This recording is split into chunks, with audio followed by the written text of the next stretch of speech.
President Kamala Harris. She got that Cynthia haircut. I don't know what that is. As an educator, I am so proud of the work that I do to serve our state and teach the next generation of leaders. Mm-hmm. But if it were not for the Biden-Harris administration, Wrap it up. I would still be obligated to student loan debt and unable to unconditionally serve the scholars I love. But thanks to the Biden-Harris administration's commitment to public service, I had almost all of my student loan debt forgiven, giving me the opportunity to serve the scholars I love without being burdened by debt.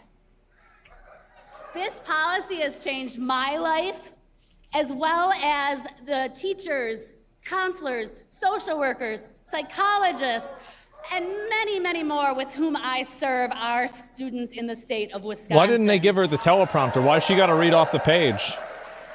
That is the kind of change we will be voting Man. for when we elect Vice President Kamala Harris this November.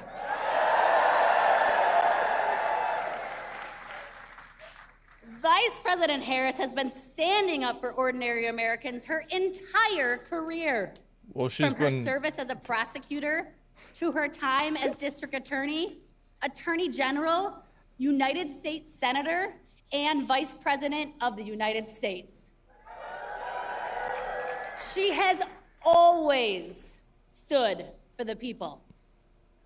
As Attorney General, Vice President Harris stood up for the students who had been taken advantage of by for-profit colleges.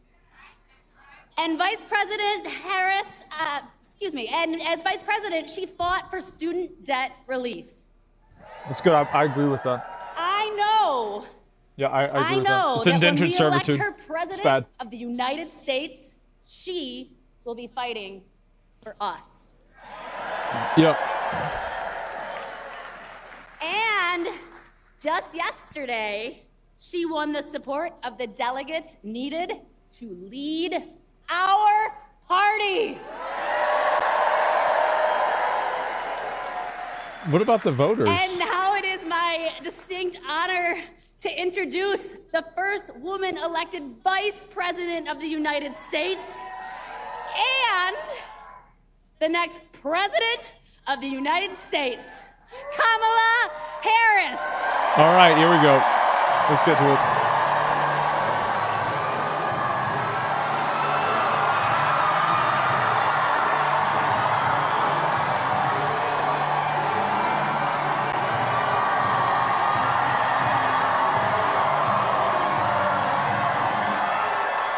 Where is she? Oh.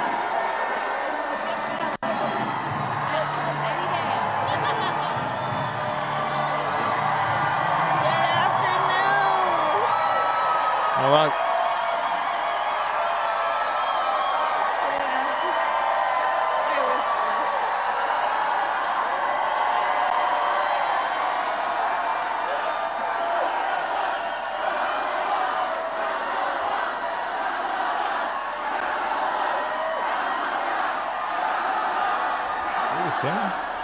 Thank you all.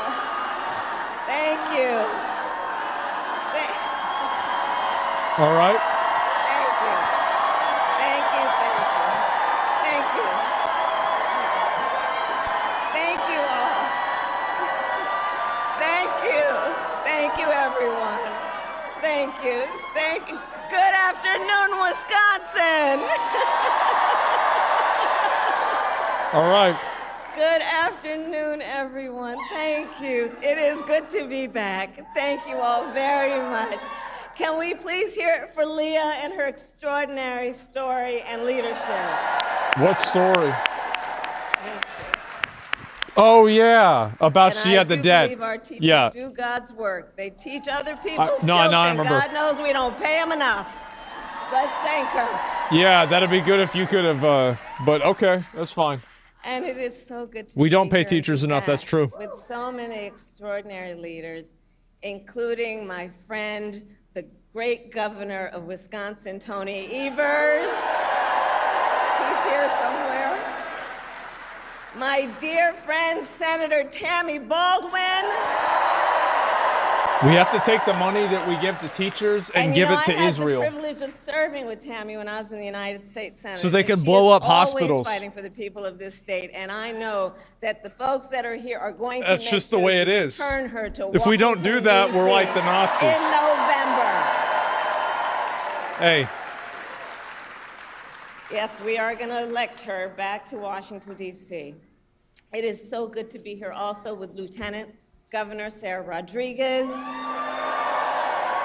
Attorney General Josh Cole, Wisconsin Secretary of State Sarah Godlewski, County Executive David Crowley. To be fair, if this was Joe Biden, he would have already shouted out 2 people that aren't there. And the great state party chair, Ben Wickler. Yeah. 2 dead names. I have worked with Ben. You and I have been working together for years, and I can attest he knows how to build the infrastructure that delivers wins up and down the ballot. Thank you, Ben. Shout out to Putin. Yeah. So it is good to be back in Wisconsin, and it is great to be in Milwaukee. I will say so far, this has gone pretty well. As many of you know, our state campaign headquarters are in this city. Yeah, this has been pretty good so far. There is a reason for that. The path to the White House goes through Wisconsin. Yes, it does. She can talk. Yeah, this is going well. And to win in Wisconsin, we are counting on you right here in Milwaukee. And you all helped us win in 2020. And in 2024, we will win again. Yeah, this is good. This is good messaging. Yeah, whoever wrote this is smart. So Milwaukee, I want to start by saying a few words, and I could really speak at length, but a few words. I'm not saying that I agree with her. I'm saying it's presented in a good way. It's good communication. It has truly been one of the greatest honors of my life to serve as vice president to our President Joe Biden. Joe's legacy of accomplishment over his entire career and over the past 3.5 years is unmatched in modern history. In one term, think about it, in one term as president, he has already surpassed the legacy of most presidents who served 2 terms in office. How do you figure that? How'd you, where'd you come up with that? We are all deeply, deeply grateful for his continuing service to our nation. And it is my great honor to have Joe Biden's endorsement in this race.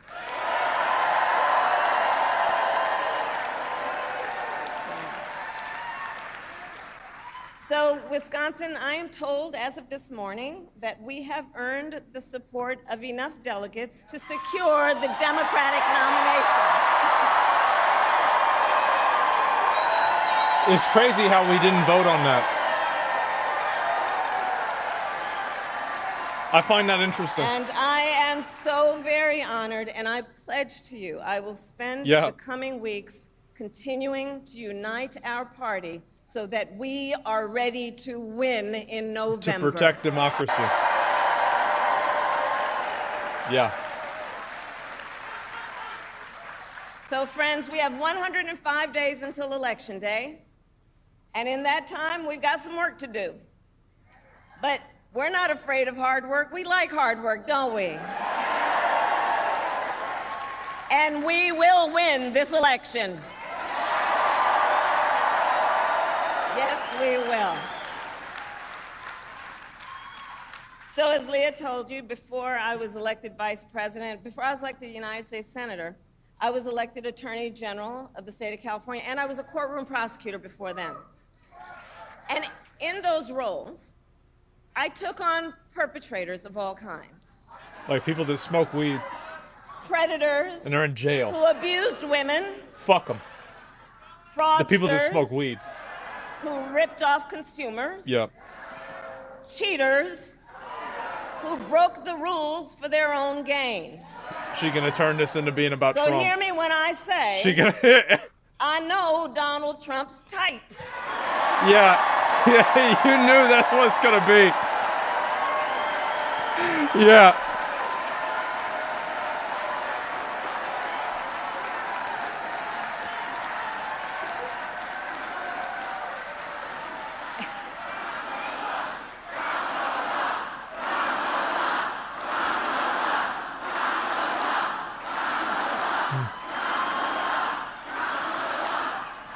And in this campaign, I promise you, I will proudly put my record against his any day of the week. I wonder if they're gonna have a debate. That would be good. As Attorney General of California, I took on one of our country's largest for-profit colleges that was scamming students. Donald Trump ran a for-profit college that scammed Trump students. University. Boo. As a prosecutor, I specialized in cases involving sexual abuse. Well, Trump was found liable for committing sexual abuse. Not so good. As Attorney General of California, I took on the big Wall Street banks and held them accountable for fraud. Now she gonna be like Trump did fraud. Donald Trump was just found guilty of fraud yep. on 34 counts. Yeah, you know where this is going. But let's also make no mistake, this campaign is not just about us versus Donald Trump. This campaign is about who we fight for.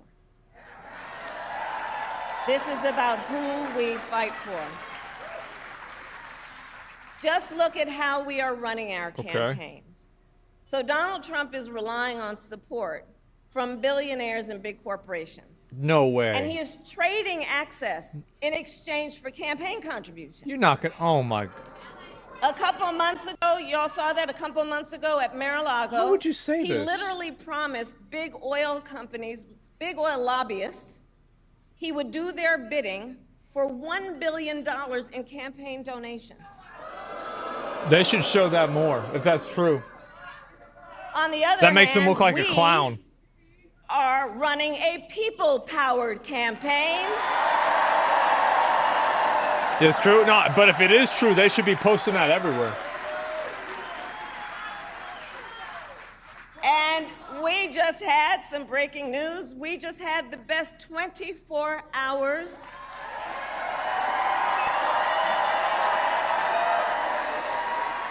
of grassroots fundraising in presidential campaign history.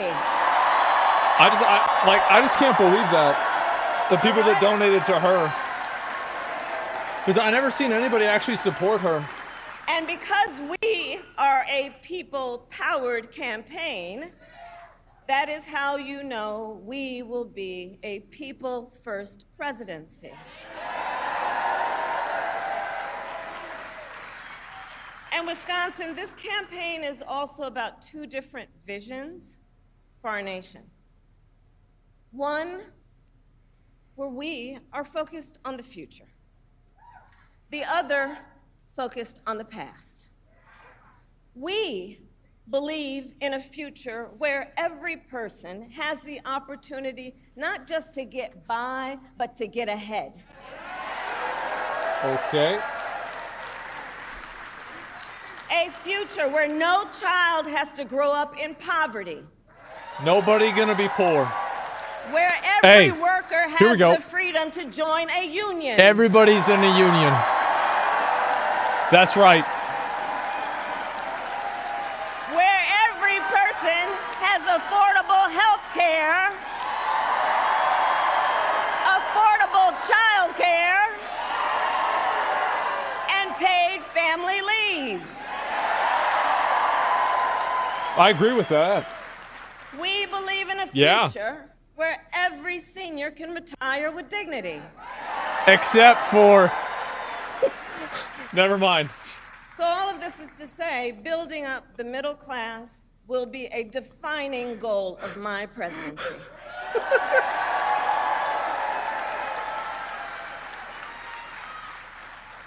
Because here's the thing we all here, Wisconsin, know. When our middle class is strong, America is strong.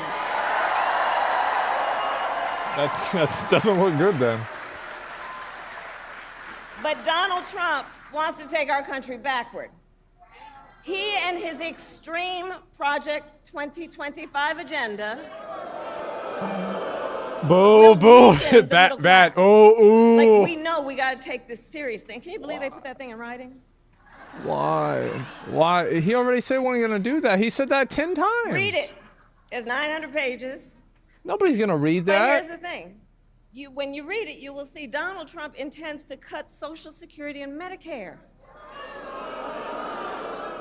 He intends to give tax breaks to billionaires and big corporations and make working families foot the bill.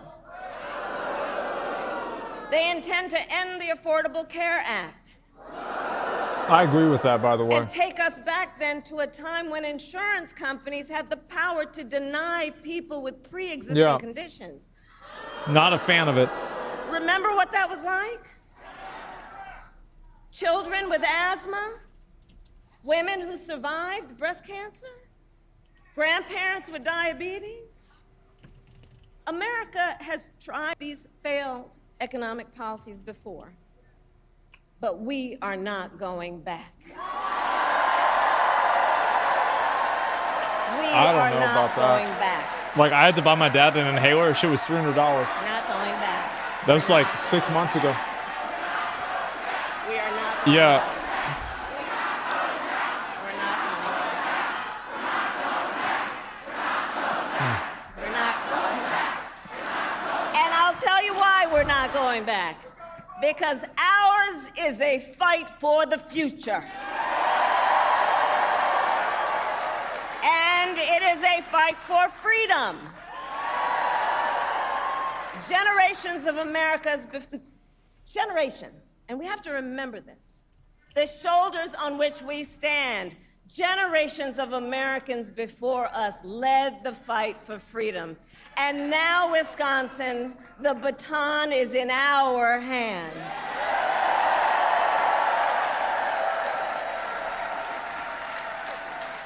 We, who believe in the sacred freedom to vote, will make sure every American has the ability to cast their ballot and have it counted. We, who believe that every person in our nation who should have the freedom to live safe from the terror of gun violence, will finally pass red flag laws, universal background checks, and an assault weapons ban.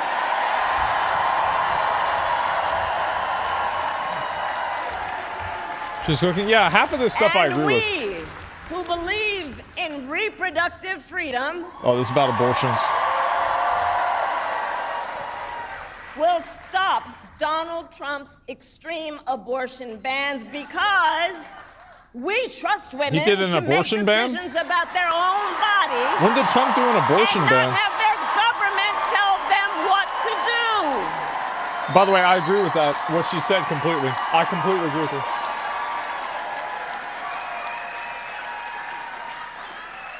And when Congress passes a law to restore reproductive freedoms as President of the United States, I will sign it into law.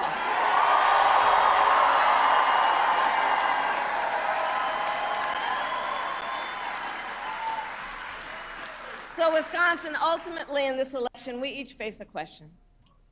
What kind of country do we want to live in? A country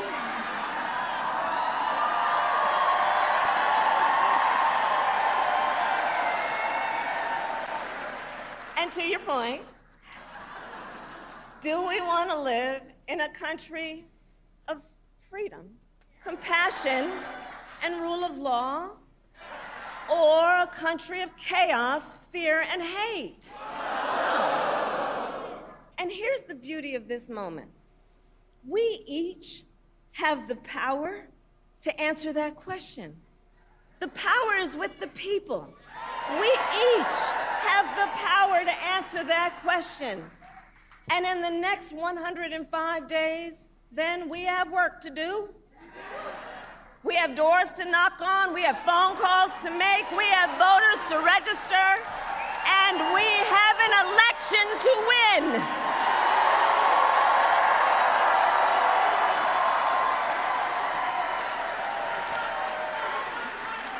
So, Wisconsin, today I ask you, are you ready to get to work? Do we believe in freedom? Do we believe in opportunity?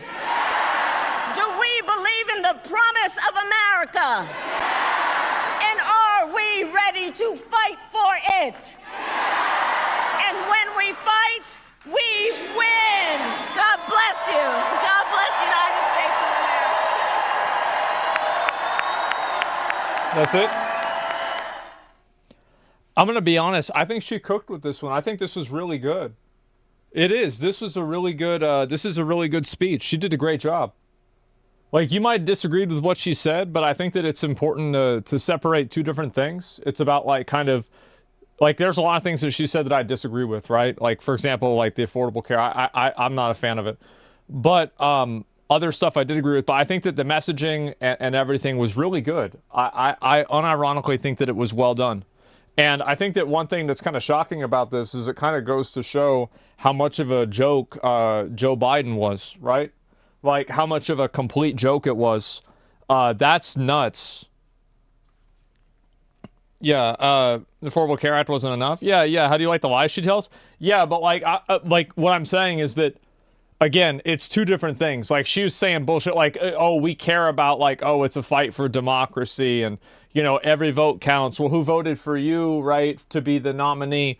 Oh, that's right, nobody. So, like, I think that that's, like, kind of problematic to bring this up. Like, yeah, for sure, you shouldn't have said that.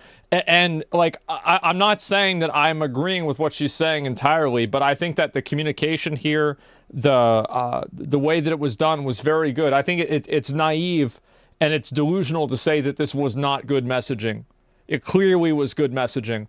She came on, there were no, like, big fuck-ups, there was nothing really wrong.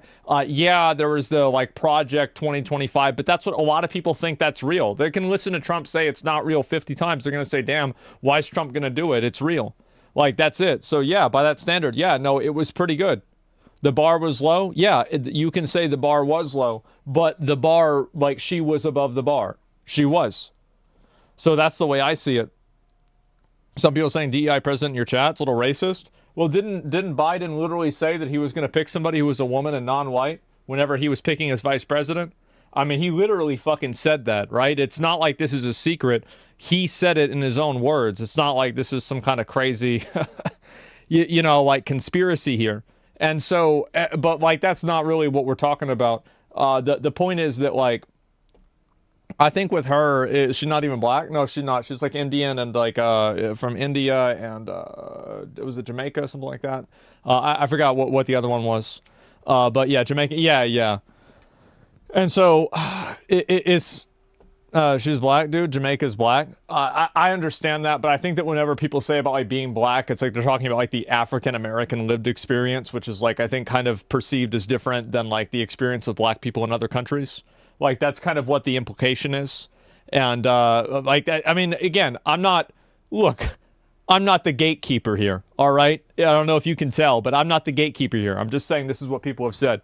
So, yeah.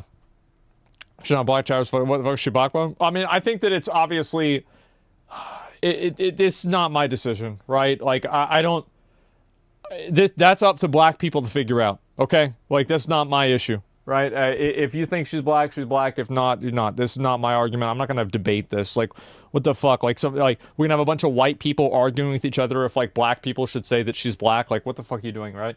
And also, it doesn't really matter to begin with. So that's the way I see it. What's this here? I think Jamaicans are black. You're right. Cultural erasure. Yeah, yeah. Anyway, well, we're going to get past it. Performance is now being more important than human-like conversation and honesty. I think that overall, I think this was a good speech. I really do. I think that people should take this seriously. This is a lot better. Like, I've seen interviews with Kamala Harris in the past, and she's talked like a retard. She has, and I expected this to go way worse. I did. I thought this was going to go way worse. This was way better than what I had expected. It was. Let's see her off script. It's probably going to be bad. But like I'm saying, like, again, and you're right that like she's doing well and she's talking like this because she's on a script. Absolutely. But I'm still saying that's what's happening. I think that one thing that hurts a lot of this messaging, though. One thing that hurts a lot of this messaging is the fact that, like, she's been vice president for 4 years. Biden's been president for 4 years, basically. And a lot of this stuff hasn't really happened, right? Some of it has, some of it hasn't. And so the fact she wasn't elected, yeah, I think that that's like that's kind of a really big, because I think that's the reason why people didn't vote for Trump again. Is like, I think that people didn't vote for Trump because like Trump ran on a lot of like super tangible things, like build the wall, put Hillary in jail, make Mexico pay for the wall. And so like you run on things that are like super tangible, and then like re-election comes around and then it doesn't happen. And people are like, well, where's the wall, right? Because like, yeah, they built a bit of a wall, right? There were some parts of the wall, but like not really. And so I think that really that's one of the weakest things is like you can't run on like a position of like, yeah, everything's going to change because you've been in power and things haven't changed. I think that's it. He didn't do shit. No, I don't think he did shit either, to be honest with you. Like, I agree with you. That's why I didn't vote for him in 2020. Social media reform was a huge thing of his. He didn't do it. Then he got shot by the enemy he swore to defeat. Yeah, exactly. Like, I mean, he said he's going to do something. He didn't do it. And so I think that's why a lot of people didn't vote for Trump in 2020. I think that's a big factor. Like, I know some people might be upset about that, but I think that's a huge reason why people didn't vote for him. Because, like, at the end of the day, where's the fucking wall? Where's the wall? No, really, if you honestly think that, like, that wasn't a factor, you are insane. You're insane. Blocked by Congress? People not going to see, they're not going to, like, you got to understand, people are going to go to the ballot box in November and they're going to say, where's Joe Biden? They fucking stupid. You think they're going to understand the nuances of passing a law? Nah, they're going to look and be like, where's the wall? I don't see it. Well, I didn't. He fucking scammed me. Where's the fucking wall? That's it. People believe, yeah, this speech changed it. No, this was a good speech. It was a good speech she did. And I honestly think it did very well. It was much better than I had expected, and to be honest with you, I think it's exactly what she needed. It is 100% what she needed. Like, she needs to have a lot more of these too. She's already polling very well. It's only been 2 days since announcement. It's hard to say, right? I think a lot of people are obviously just like very anti-Trump. I still don't really think she's going to win. I feel like Trump is going to win realistically, but I think that it will be closer. Like, if she keeps doing speeches like this and keeps performing well like this, I could see it becoming a lot closer than what it was. Trump's going to win? Yeah, I think Trump's going to win. Give it some time? Yeah, I think so. There's no independent in this run. Independent never really matters, One debate can ruin Trump. Yeah, it can, but it could also ruin her, right? I mean, debates can make anybody look back. She'll get picked apart. Too many skeletons in her closet from her days as an attorney general. Same stuff Tulsi Gabbard destroyed in her last time. Oh, yeah. Let me see if I think I can find that, right? Somewhere. Yeah, there was a post about that. This was kind of crazy to see. Yeah, look at this. Let's look real quick. This is back in the day. I want to bring the conversation back to the broken criminal. God, why is this such a piece of shit? Is disproportionately negatively impacting black and brown people all across this country today. Now, Senator Harris says she's proud of her record as a prosecutor and that she'll be a prosecutor president, but I'm deeply concerned about this record. There are too many examples to cite, but She put over 1,500 people in jail for marijuana violations and then laughed about it when she was asked if she ever smoked marijuana. She blocked evidence. That's crazy. She blocked evidence that would have freed an innocent man from death row until the courts forced her to do so. She kept people in prison beyond their sentences to use them as cheap labor for the state of California. And she fought to keep cash bail system in place that impacts poor people in the worst kind of way. Thank you, Congresswoman. Senator Harris. I want to bring the Yeah, so, I mean, I do agree with you. I think that people are going to pull out a bunch of skeletons and, you know, they're going to bring this shit up, and it is not going to look good at all. So, yeah. There should be a Trump ad? No, I mean, it definitely should be. Yeah, Trump or part. Yeah, I feel like that's a... Like, because to me, I hear that, and I'm like, bro, get the fuck out of here. Like, putting people in jail for weed. Like, get the fuck... Like, this is a joke, man. Not as bad as an insurrection. It's definitely, like... criminal justice system that is I feel like, this is my perspective, is that the insurrection... The validity of that is diminished when she is the Democratic nominee without a vote. Like, how can you be fighting for democracy when she is the one who's on the ticket and nobody voted for that? And in fact, inside of this event, the 2020, the election, like she was, what do you call it? She was like 1-2%. Like, that's it. Nobody would have voted either? Yeah, exactly. Because they're full of shit. Yeah, so I think that, like, you really... I don't think that they can push January 6th as much now. I don't think that they can. I'll be totally real. I feel like now it's like... Because it's so obvious, right? Why? What do you mean, why? Did you vote for her to be the Democratic nominee? No, you didn't. No, you fucking didn't. There it is. It's not even a question. Biden won. The delegates did? Yeah, but you don't get to say the delegates voted, not you, and then talk about democracy. Like, I mean, I feel like I'm taking crazy pills here. Get the fuck out of here. Like, no, bro. Like, yeah, I'm sorry, but, like, it's right in front of you. Like, this is the type of fucking gaslighting shit. No, absolutely fucking not. Did people vote for it? Yes or no? Answer's no. So yes. And yeah, they voted for Biden for president, so that means that they voted for her for also being... No, bro, like, that's not the way it works. Absolutely not. The DNC chose Biden. Yeah, we're in full democracy anyway. We're a republic. Yeah, but there are instances where it becomes more and less evident that we're not a democracy, and I think that this is one of those instances, okay? Let's be fucking honest. So yeah.